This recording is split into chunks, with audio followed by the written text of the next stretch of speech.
It's up to you to choose the time frame that makes the most sense when trading. Jake's Wealth, watch my other videos. For instance, if you're on the 4-hour time frame, let's say you just want to set like a 1-to-3 risk ratio. You know, you can do a stop order. When price breaks out, it automatically buys. You already have your stop loss, so you take the loss and you let it ride to make a profit when you're winning.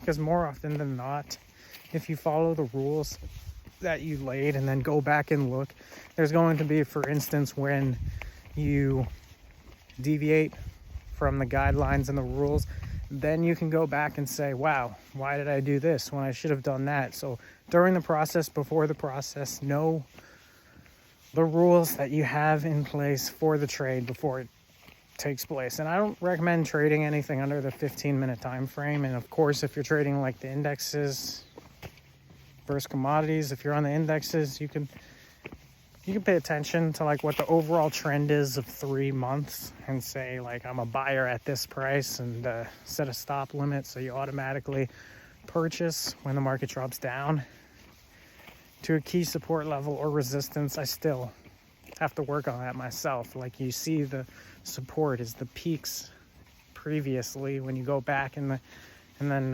resistance is above. It's the troughs above, and that's the trading range for the time frame you're looking at. Comment if you have questions, and don't trade the 15-minute time frame starting out. You know, new traders, beginners, you guys have a long runway. You want to, number 1 rule, don't lose money. Number 2 rule, don't forget rule number 1. Keep it so you can trade to see another day, and let your winners run. Cut your losers quickly, and know the level that you're going to cut a loser. You know, sometimes I find myself being like, okay, this is good, I got it, I've won 4 in a row, now let's double the capital. You know, if you're risking 100, now you're risking 200, and then all of a sudden it goes the wrong way, and you're like, what happened? I bought the top of the trend, and it's like, oh, I didn't have enough margin because I went and checked the option volatility, and the option volatility was at like 30%, and I was running somewhere close to 20%. So, you know, it's really a 50-50 on whether that's going to work out or whether it's not. You don't have time to place a stop loss. Previously, that's what happened when I saw something that was trending, and I'm like, oh, this is just a stock. Yeah, it's highly risky, but if it pays off, it pays off, and you double the size, and the next thing you know, you're selling your profits that you were letting run just to cover your losses so you don't lose money. Was the ultimate decision to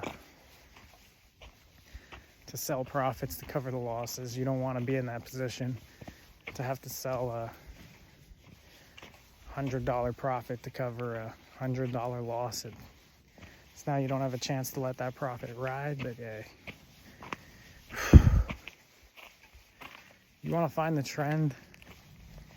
You want to look at the higher time frames. Like, might not even want to look at the candles. I find myself better doing the lines rather than the candles if I'm in a higher time frame, like the one day time frame, the 4-hour time frame, even the 1 week time frame.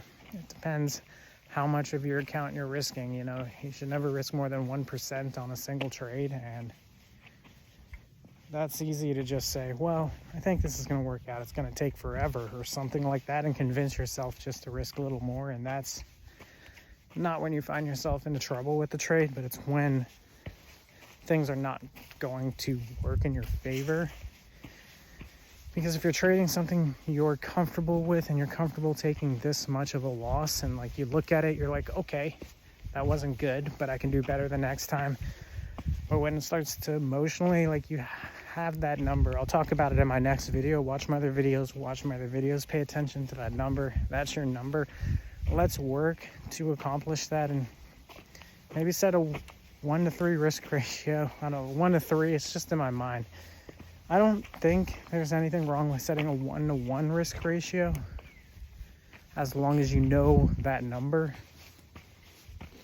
But set a 1-to-1 risk ratio, set your stop loss at break even, let it ride, move your stop loss up with the previous support levels, the peaks on the line chart,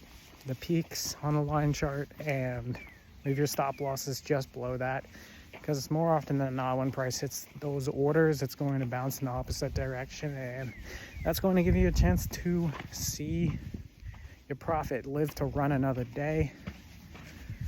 Watch my other videos. Jake's Wealth. Thank you.